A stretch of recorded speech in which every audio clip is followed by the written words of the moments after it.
नमस्कार साथियों, गौरव ज्ञान धारा में आपका स्वागत है। आज का ये जो वीडियो है वो ईओ और आरओ की तैयारी कैसे करें, क्या पढ़ें, क्या छोड़ें और एग्जाम कैसे होगा, मतलब पूरी एक जो आपके दिमाग में काफी सारे सवाल उठते हैं उनके बारे में। हालांकि आपने बहुत सारे वीडियो देखे होंगे इसकी प्रिपरेशन के बारे में और सिलेबस एनालिसिस, लेकिन विद्यार्थियों की काफी समय से एक क्वेरी आ रही थी कि सर आप एक बार एनालिसिस का बनाए, हमें आपसे समझना है कैसे करें। बिल्कुल साथियों, ईमानदारी से कोशिश करूंगा कि आप लोग इसको समझें अच्छे तरीके से। सबसे पहले साथियों, जहां तक मुझे याद है डीएलबी की वैकेंसी आई थी ईओ और आरआई और उसमें सारी पोस्टें थी। तो लगभग लगभग जहां तक मुझे याद है साथियों वो 2016 15-16 के आसपास का ही समय, 16-17 के आसपास का समय था। तो उसमें काफी सारे मित्र आरआई वगैरह लगे, ईओ वगैरह सेलेक्ट हुए थे काफी सारे। तो ये जो ईओ की वैकेंसी है साथियों, एग्जीक्यूटिव ऑफिसर, ठीक है, और रेवेन्यू ऑफिसर आरओ, आरओ की पोस्ट ईओ से यदि ऐसे देखा जाए तो बड़ी है, ठीक है, राष्ट्रपति प्रधानमंत्री वाला हिसाब है, बड़ी है। लेकिन रुतबा यदि आपको कायम करना है तो ईओ की पोस्ट आपके लिए बेस्ट है, ठीक है। ग्रेड पे मत जाना, ग्रेड से मतलब नहीं है। यूं समझ लो कि शॉर्टकट में यदि किसी प्रशासनिक अधिकारी बनना है तो ये वैकेंसी उनके लिए है। शॉर्टकट का मतलब ये है कि आरएस बनने के लिए आपको 2-3 चरणों से गुजरना पड़ता है, और इसमें इसमें इस बार सिलेबस भी तबीयत का दिया है, मजे का सिलेबस है, और एक पेपर है, ठीक है ना, एक पेपर है। दोनों ही जो आप देख पा रहे हो, ईओ और आरओ आप दोनों देख पा रहे हो ना, दोनों का एग्जाम एक ही होगा, ठीक है, एग्जाम दोनों का एक ही होगा, ठीक है, एक ही फॉर्म भरवाया जाएगा, उस पर आपसे प्रायोरिटी मांगी जाएगी, ठीक है ना। तो दोनों का एग्जाम एक होना है। एईएन का वो अलग से है, वो भी वैकेंसी इसके साथ में ही आई है, लेकिन वो अलग से है। अपन बात कर रहे हैं आज ईओ और आरओ पे, ठीक है ना। तो नगरपालिका क्षेत्र के अंदर, चाहे छोटी नगरपालिका है चाहे बड़ी नगरपालिका, नगरपालिका क्षेत्र में जो शहरी क्षेत्र का सर्वे सर्वा है वो एक तरीके से यही है। जैसे कि गांवों में आप वीडियो समझ लिए, ठीक है, विलेज डेवलपमेंट ऑफिसर, जैसे गांवों में प्रशासनिक वही है, ठीक है, गांव का कलेक्टर ही वो, वैसे का वैसे शहर का कलेक्टर यही है, ठीक है। अभी कोरोना में आपने काफी सारे प्रभाव देखे होंगे इनके, ठीक है ना। तो इसको समझते हैं साथियों, मतलब शॉर्टकट में बहुत बढ़िया शानदार ईओ की पोस्ट यदि आप निकाल लेते हैं, बहुत बढ़िया वैकेंसी है, ठीक है। तो इसमें क्या पढ़ना है, सिलेबस कैसा है, क्या है, सब कुछ समझते हैं एनालिसिस के साथ में।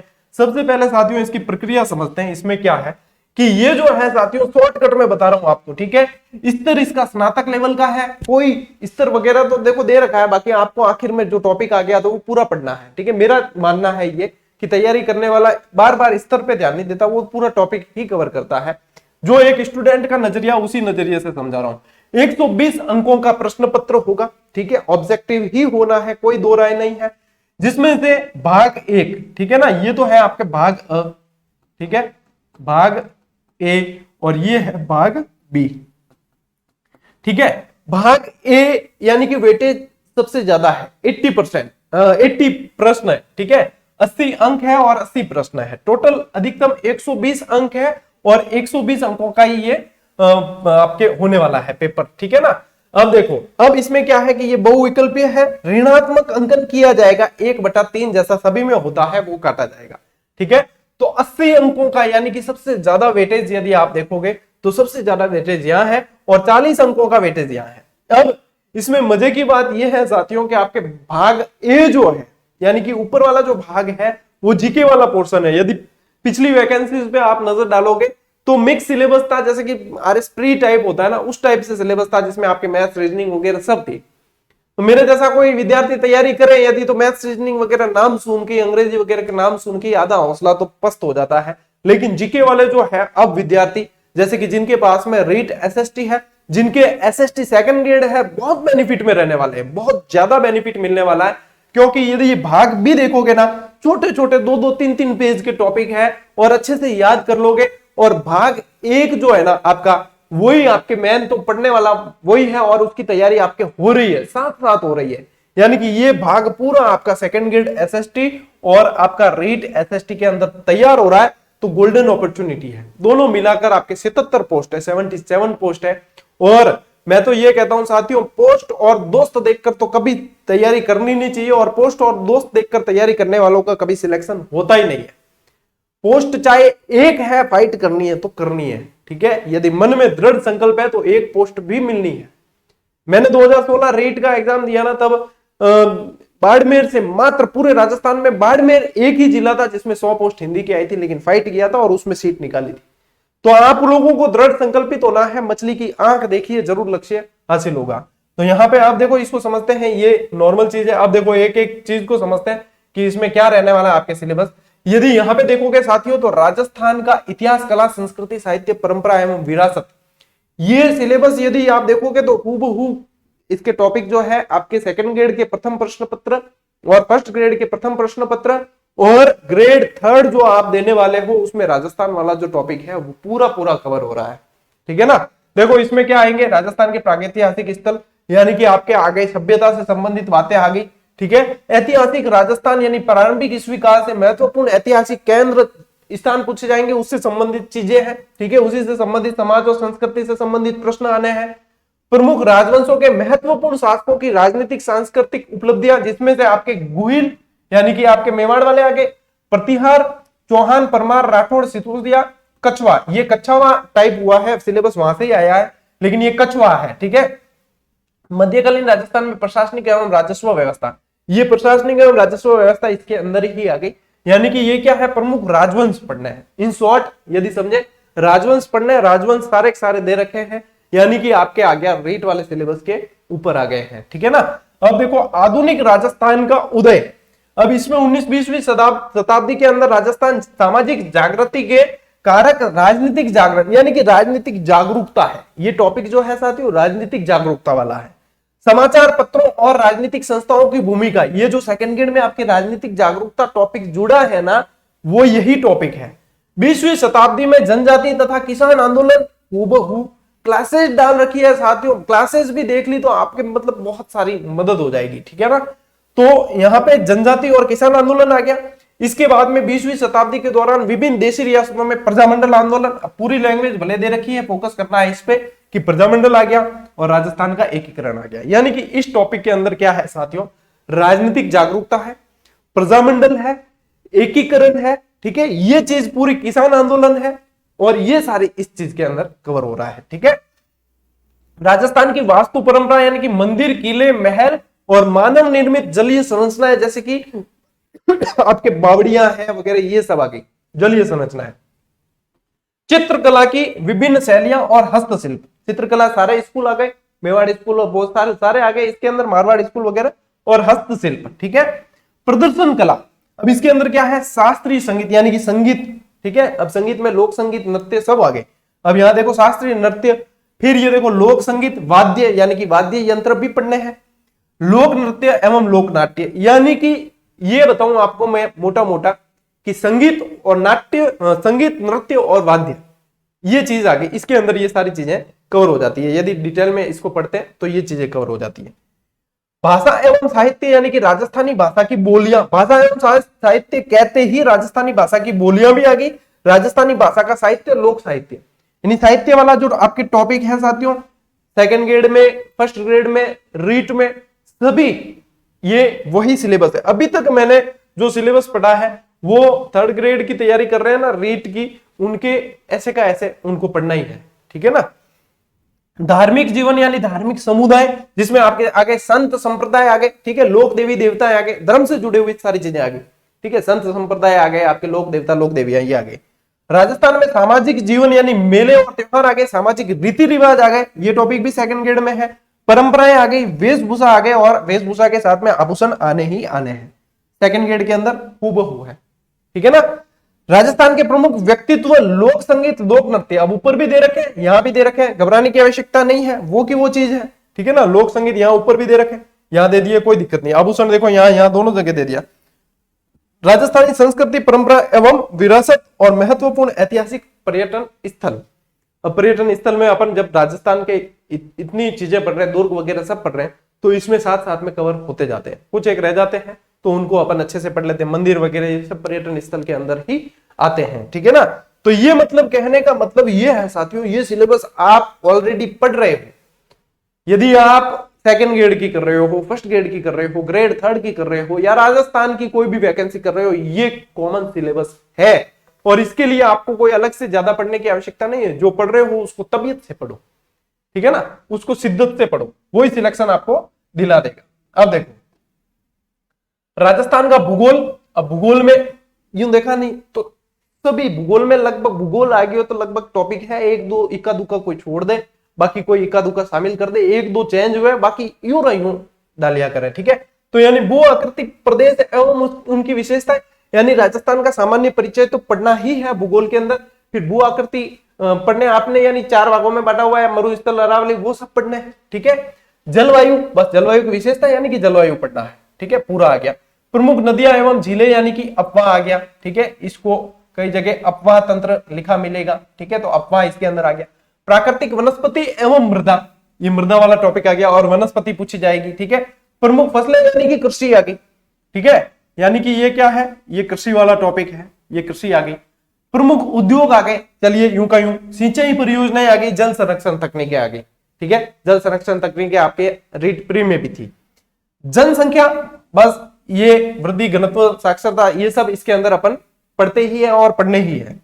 खनिज, ये शब्द पकड़ो, अब धात्विक अधात्विक इसके भाग आए गए। ऊर्जा संसाधन, ये शब्द पकड़ो, ये इसके अंदर आने ही है। जैव विविधता एवं इनका संरक्षण, ठीक है ना, ये चीज आएगी। पर्यटन स्थल, पर्यटन स्थल अभी पीछे अपन ने ऐतिहासिक दृष्टि से देखे, यहाँ पे ये यानी कि पर्यटन आ गया, ठीक है, पर्यटन स्थल यानी कि पर्यटन पढ़ना है।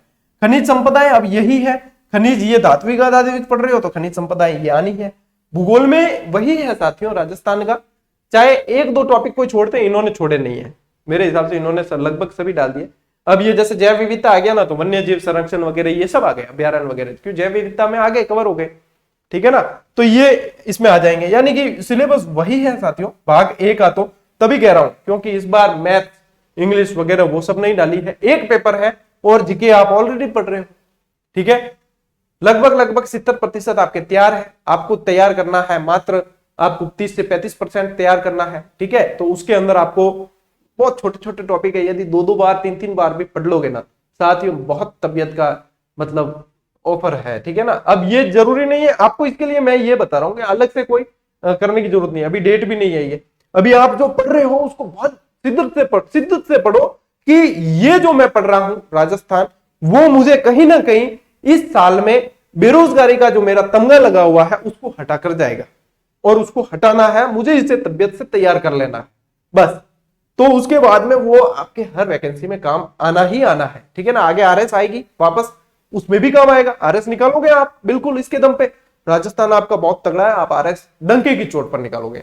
राजस्थान जीके और करंट अफेयर्स, यदि ये दो चीजें किसी की बहुत तगड़ी है, वो आरएस प्री बिल्कुल हंसते हंसते क्लियर करके आएगा, बिल्कुल ईमानदारी से बता रहा हूं आपको। अब देखो, अब आगे अपन भारत के ऊपर, तो भारत में संविधान और राजनीतिक व्यवस्था यानी कि राज व्यवस्था के अंदर कौन कौन से टॉपिक पढ़ने हैं जी, इसलिए कह रहा हूं सेकंड ग्रेड एसएसटी वालों के बहुत फायदा है, क्यों, वो सारी चीजें ये पढ़ रहे हैं।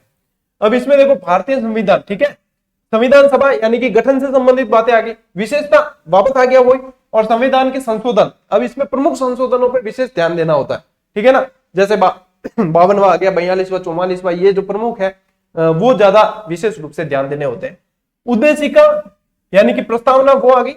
मूल अधिकार, नीति निर्देशक तत्व, मूल कर्तव्य, साथियों में ये मतलब 2 दिन की टॉपिक है, यदि आप अपनी निःशुल्क क्लासेस यहां देख लोगे तो भी आपके 2 दिन में कवर है, और ऐसे कि हाथों हाथ याद, वापस किसी को पूछने की आवश्यकता नहीं, और आप पिछले पेपर मिलाकर देख लेना, आपको आनंद आ जाएगा कि सर वास्तव में ये जो अभी तक सिलेबस मैंने एनालिसिस किया है, इनकी सभी क्लासेस साथियों चैनल पे ऑलरेडी डाल रखी है, आधे घंटे की मात्र क्लासेस है विद ट्रिक्स, और क्लास देखते ही हूबहू आपके दिमाग में वो चीज छप जानी है। और काफी सारे विद्यार्थी तो ऐसे हैं जिनको ये सिलेबस देखकर आनंद आ रहा होगा कि सर ये चीजें हमने पूरी नोट्स में कन्वर्ट करके रखी है, ये चीजें हमने वन लाइनर में प्राप्त कर ली है, इन चीजों की हम टेस्ट पे अभ्यास कर रहे हैं, यानी कि पूरी तरीके से हम इनके लिए तैयार हैं, चाहे आज एग्जाम करो।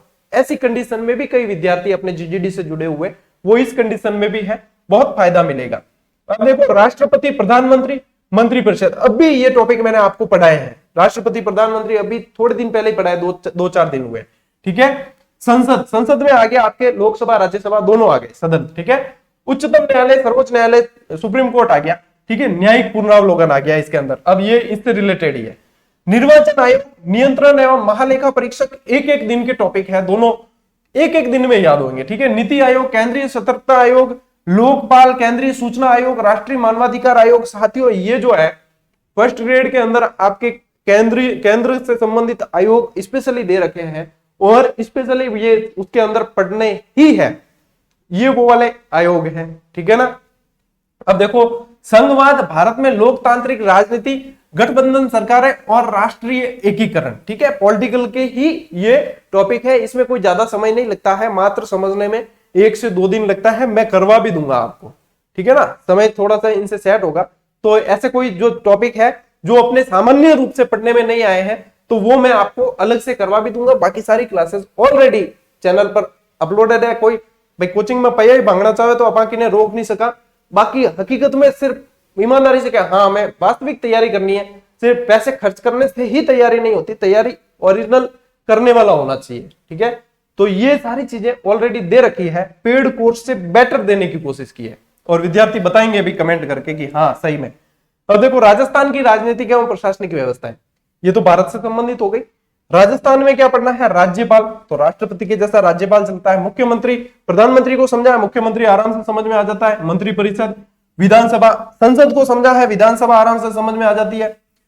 सुप्रीम कोर्ट को समझा है तो हाई कोर्ट आराम से समझ में आ जाता है, लिंकिंग टॉपिक है।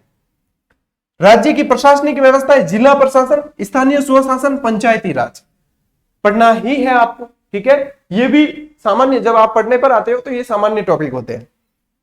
संस्थाएं, लोक सेवा आयोग, आरपीएससी आ गया, राज्य मानवाधिकार आयोग, लोकायुक्त, राज्य निर्वाचन आयोग, राज्य सूचना आयोग।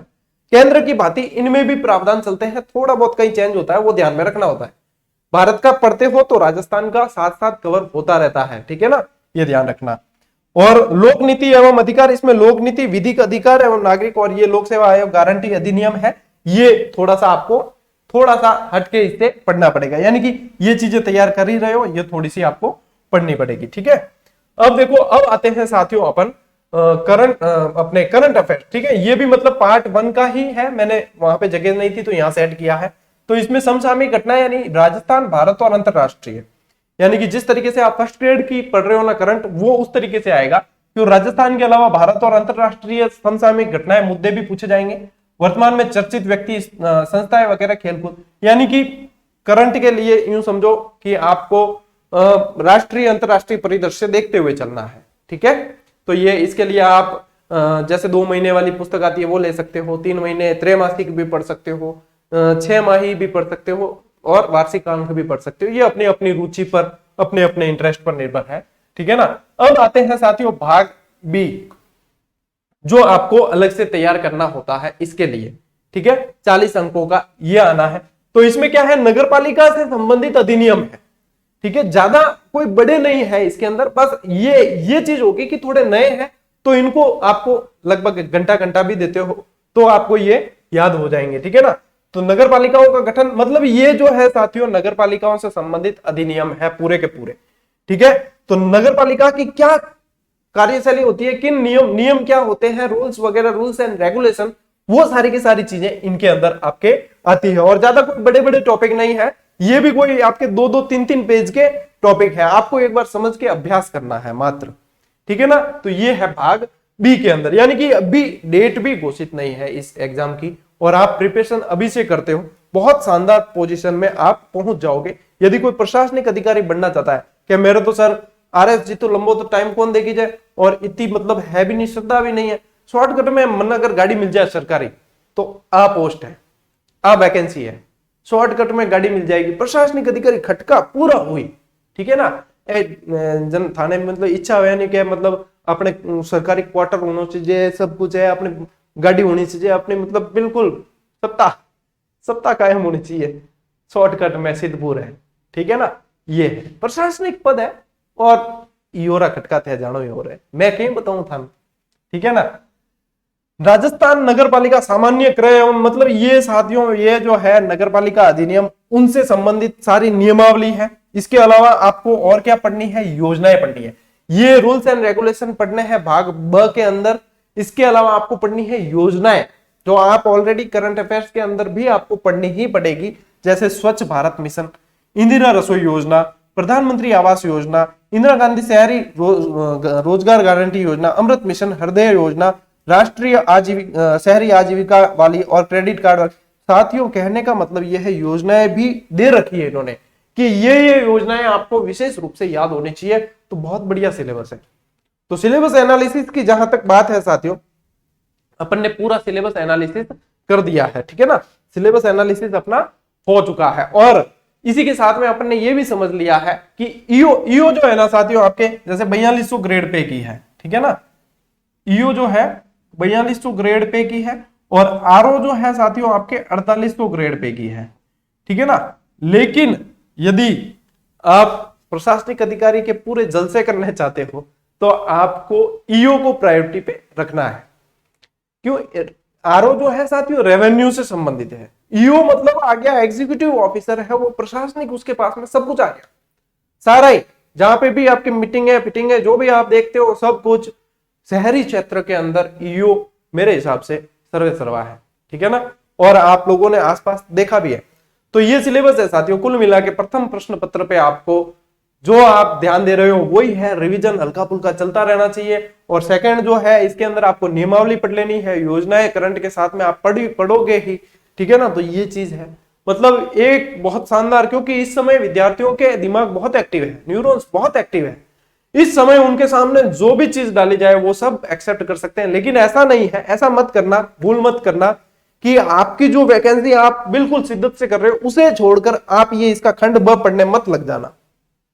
आप फर्स्ट ग्रेड की यदि तैयारी कर रहे हो, आप सुनना मेरी बात ध्यान से, आप फर्स्ट ग्रेड की यदि तैयारी कर रहे हो तो आपको बिल्कुल पूरी तरीके से फोकस फर्स्ट ग्रेड पे ही रहना है। आपका जैसे ही फर्स्ट ग्रेड पूरा हो जाता है तब आपको एक और चुनाव करना पड़ेगा। एक चुनाव जो है वो बिल्कुल मत करना कि मजे करने हैं, भूल जाना। एग्जाम देके आए हो, एक दिन का गैप लो, तुरंत लगना है पीछे, क्योंकि बहुत सारी अपॉर्चुनिटी है। क्या करना है? डिसाइड करना है एक दिन सोच के कि मैं ईओ करूं, मैं ग्रेड 3 करूं या मैं ग्रेड 2 करूं, क्योंकि फर्स्ट ग्रेड से फ्री हो जाओगे, फिर आपको कोई ना कोई चुनाव करना ही है। तो यदि कोई प्रशासनिक में जाना चाहता है, पकड़ लेना, बिना कुछ इधर उधर देखे शिद्दत से लग जाओ, निकाल दोगे।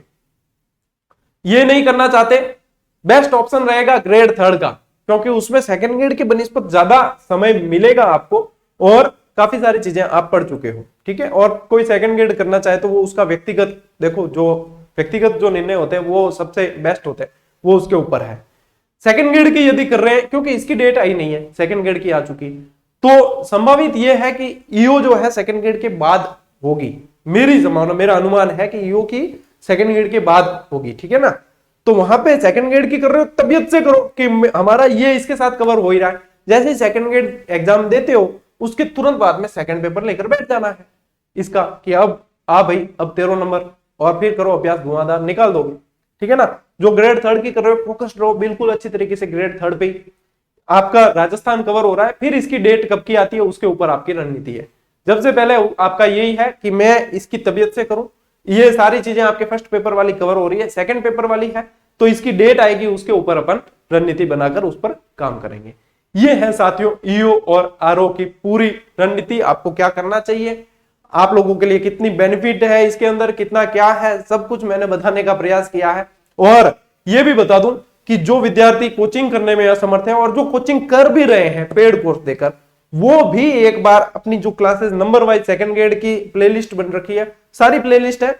सेकंड ग्रेड की एक प्लेलिस्ट है जिसमें सारी क्लासेस नंबर वाइज है, बाकी को पार्ट में बांट के दे रखा है। उसमें जाकर आप एक एक क्लास को देखते जाओ, नोट्स मेकिंग पैटर्न पे है, नोट्स बनाते जाओ और बढ़िया तरीके से पढ़ते जाओ, ठीक है। तो बेहतर से बेहतर साबित होगा आपके लिए, ये मैं पूर्ण विश्वास के साथ कह सकता हूं, क्योंकि मैंने कितनी मेहनत की है मैं ये जानता हूं। मैंने सारे कोचिंगों के ऑफर छोड़कर सिर्फ इस पे इसलिए अपलोड की है क्लासेस कि विद्यार्थियों के लिए हमेशा हमेशा के लिए, चाहे कोई भी वैकेंसी आए, यदि सिलेबस मैच करता है तो उनके लिए हमेशा, उन्हें कहीं भी क्लासेस के लिए पैसे खर्च करने की आवश्यकता नहीं पड़े, उन्हें किसी का मोहताज नहीं होना पड़े, उन्हें किसी का मुंह नहीं देखना पड़े। ये जीजीडी प्लेटफॉर्म उनका खुद का है, वो यहां से क्लासेस देखें, नोट्स बनाएं और अपनी तैयारी को सुदृढ़ करें। और ये जो है आप क्लासेस देखने पर आपको पता चल जाएगा कि हाँ सर जो आप कह रहे थे वास्तव में आपने पेड कोर्स से अच्छी चीजें यहां दे रखी है। तो ये है, यही क्लासेस आपके इसमें ईओ में भी काम आनी है, ठीक है साथियों, मेरी शुभकामनाएं आपके साथ है। बाकी और आप लोगों के लिए जो प्रयास हो सकेगा सेकंड पेपर से संबंधित वगैरह, वो मैं पूरी श्रद्धा के साथ में करने का प्रयास करूंगा। जितना हो सकेगा उतना मैं करूंगा। आप लोगों का सहयोग और स्नेह बना रहे साथियों। मिलते हैं अगले वीडियो में, अगली क्लास के अंदर। तब तक के लिए राम राम, जय हिंद।